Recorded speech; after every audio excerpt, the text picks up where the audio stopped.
Bonjour. En thermochimie, nous aurons à étudier différents systèmes chimiques.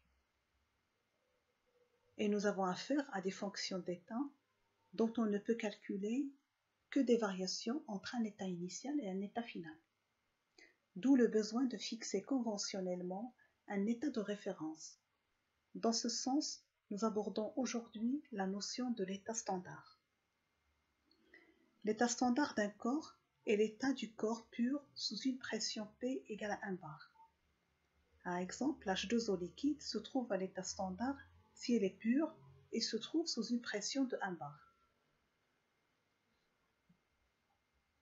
S'il s'agit d'un gaz, l'état standard correspond à celui de gaz parfait.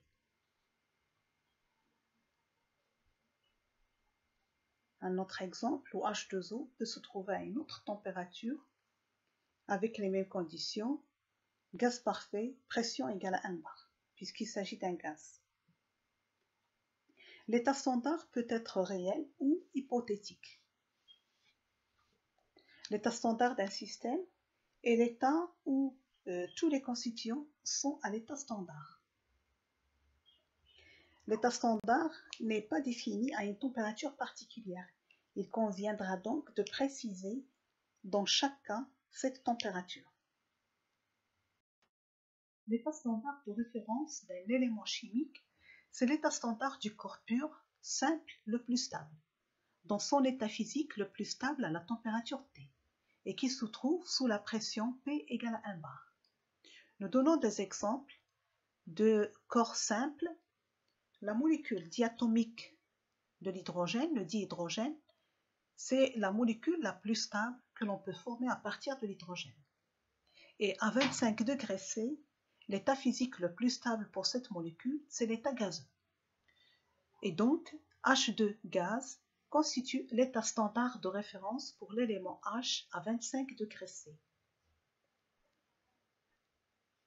L'oxygène monoatomique gazeux à 25 degrés C n'est pas l'état standard de référence pour l'oxygène, parce que l'atome est moins stable que la molécule diatomique O2.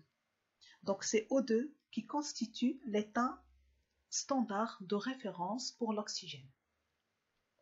La molécule O3, qui est aussi un corps simple, n'est pas l'état standard de référence pour l'oxygène, puisque la molécule O3, ou ozone, est moins stable que le dioxygène.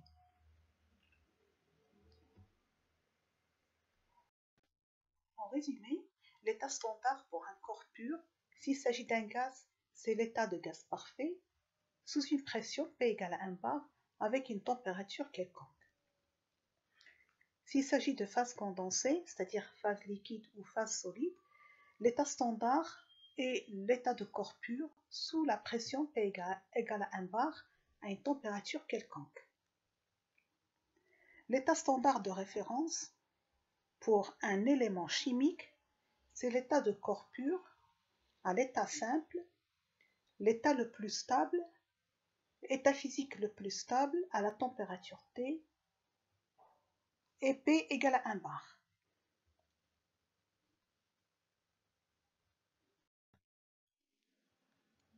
L'état physique des corps dépend de la température. Ainsi, l'état standard de référence est donné à une température donnée. Donnons comme exemple de gaz le dioxygène, le dichlore, le dihydrogène à l'état gazeux. C'est l'état standard de référence puisque c'est les formes les plus stables à 25 degrés C. Pour les liquides, on a l'exemple de brome liquide et de mercure liquide. Pour les solides, on a le carbone, le soufre, le fer et le cuivre, par exemple, se trouvent à l'état solide dans les conditions standards et à 25 degrés C.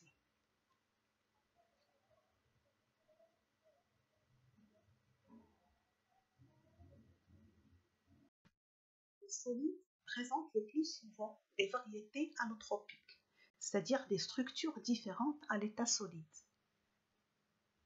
C'est le cas des exemples que nous avons donnés dans la diapositive précédente.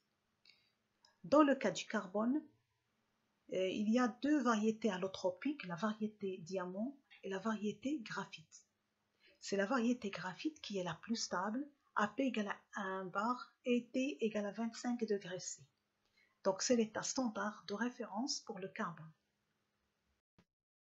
Lorsqu'on réalise une réaction dans les conditions standards, c'est-à-dire les réactifs et les produits se trouvent dans leur état standard à la température T. Alors l'enthalpie de réaction est appelée enthalpie standard de réaction et elle est notée delta RH exposant 0 à la température T. Nous ajoutons l'exposant 0 pour rappeler qu'on travaille dans les conditions standards.